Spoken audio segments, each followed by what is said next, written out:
Senator Robin Padilla.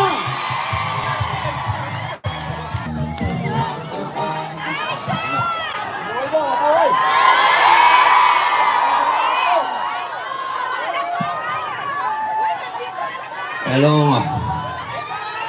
Magandang tanghali po sa inyong lahat. Nagkita-kita na naman tayo. Assalamualaikum. Napakasarap pong magkita-kita ang mga magkakabayan na nagmamahal sa bayan. Hindi po tayo nagsama-sama dahil mga tsismoso lang tayo. O nabayaran lang tayo. Gumastos tayo dito. Sarili niyong pera, sarili niyong hirap, sarili niyong pawis. Bumiyahe, papunta rito. Nagkita-kita tayo. Baka may humingi uli ng kiss, yari na naman ako sa asawa ko. Hayaan niyo muna po akong bumati ng Assalamualaikum sa lahat po ng mga kapatid kong Muslim. At siyempre po, peace be with you sa mga kapatid kong Kristiyano naman. Sa inyong lahat, sa ating mga, ano ba ang tawag natin? Mga Dutch, sa mga Dutch. Ano ba ang good morning sa Dutch? Wala akong naintindihan. Sabay-sabay. Ano yun? Guten Morgen? Di ba German yun? Maayong agaw na lang? Alam niyo po, ngayong araw na to, masayang-masaya po tayo sa pagmahama natin ang pinakamagaling, pakinggan niyo po ako mabuti, na magiging Pangulo ng Pilipinas pagkatapos ni Rodrigo Roa Duterte.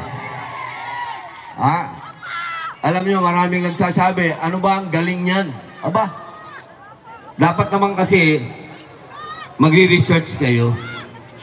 Alam niyo, si BP, ang susunod na Pangulo ng Pilipinas, noong siya ay naging mayor ng Davao, binayaran lahat ni BP ang utang ng Davao. At iniwan niya ang Davao walang utang. Ano ibig sabihin nun? Kapag siya naging Pangulo, makakabayad tayo ng utang.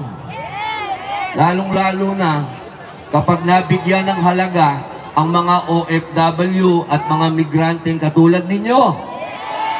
Yung mga dual citizen. Dahil kayo po talaga, tandaan po ninyo, huwag ninyong aalisin sa sarili ninyo. Una, na kayo'y napakaganda, napakakabangaw, at kayo ay bayaning Pilipino. Huwag nyo nga alisin yan sa puso ninyo dahil ang Pilipinas po, nakakasurvive na lang tayo dahil sa mga OFW, sa mga masisipag na Pilipinong nagtatrabaho sa abroad at yung mga nagpapadala ng kanilang mga kinikita sa Pilipinas. Dahil wala naman po tayong export kung hindi tao.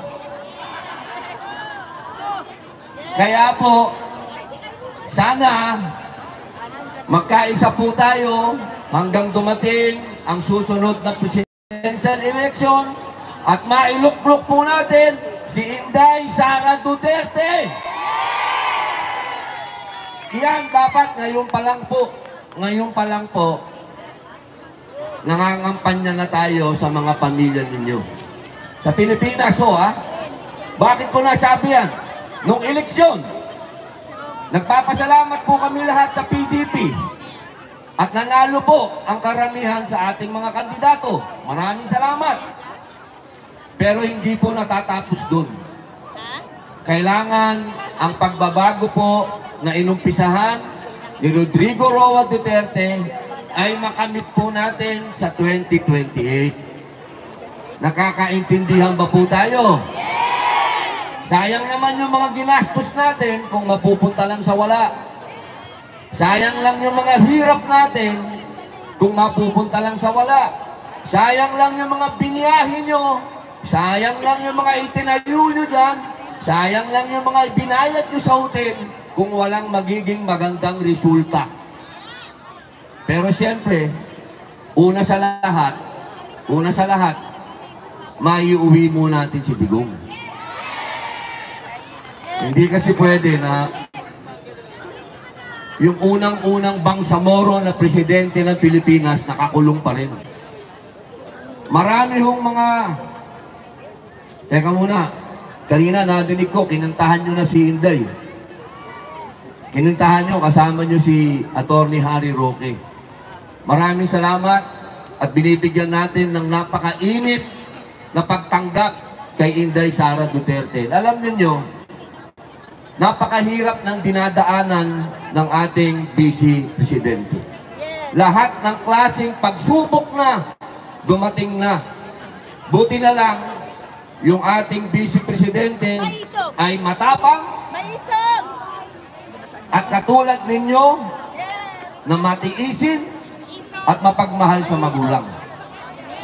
Kaya sana po, yung kanyang pakikibaka para maiuwi ang kanyang ama, ang ating mahal na dating Pangulo, panindigan po natin ito at walang iwanan. Napakahalaga po niyan. Hindi po dahil sinasabi sa atin, hindi. Puon nyo yan eh. Puon nyo, sinasamba nyo yan. Si Digong. Ay pambihira naman, oo. Alam naman namin cute si Digong. Napaka-cute, parang teddy bear. Pero hindi namin sinasamba si Digong. Si Digong, mahal namin sapagkat sa kanya nag-umpisa ang pagbabago. Yung pagbabagong hinihingi namin mangyari sa bayan namin. Kaya, ladies and gentlemen, you have to tell your friends, o English yan, ha? Romans and countrymen. Di ba? You have to tell the people in Europe, yes, Digong is the best president that we ever had. Totoo yan. But of course, you have to tell the foreigners, the Europeans, well, kasama ko dito, may taga-Amerika dito, may taga-Sweden. Yung kasama ko nagbabantay sa exhibit, taga-Tennessee. Nagbabantay kami dyan, umaga pa lang hanggang hapon. Kinakausap namin yung mga puti, nagpapaliwanag kami tungkol kay Digong. Lagi namin, huwag niyo pong kalilimutan sabihin lagi na si Digong ay Bisaya. Number 1 yun. Si Digong ay hindi multicultural. Ibig sabihin siya ay dugong bughaw. Tunay na may-ari ng bayan natin, ha? Kasi tayo, ako lalo, ang dugo ko halo-halo na. May Espanyol, may Native America, halo-halo. Yun, kumbaga, halo-halo kunyelo. Hindi, politika, green. Kaya po, dapat, ang hiling ko po sa inyo, ipapaliwanag nyo lagi na si Digong ang nag-iisang presidente na nagbigay ng kapayapaan sa Bangsamoro. Napakahalaga po niya, the only president who gave peace and freedom to the Bangsamoro people. It is not true that he committed genocide. That is not true. Digong gave freedom 500 years of the Bangsamoro struggle. It was President Duterte who gave autonomy to the Bangsamoro people. English yan. Ang tagal kong pinractice dyan. Pero tandaan mo ninyo yan, ha? Don't ever forget that I love you very much. Again, thank you for being here. Maraming salamat po. Nandito kayo. Sa lahat ng mga kasama ko dito, araw-araw, thank you. Uuwi muna ako kasi ang gusto ni Inday Sara, bloodbath ang impeachment. Kaya,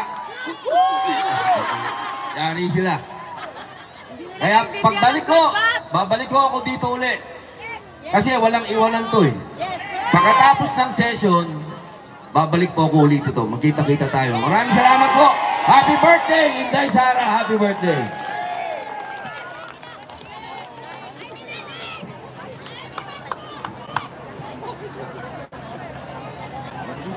Maraming salamat po, Senator Robin Padilla.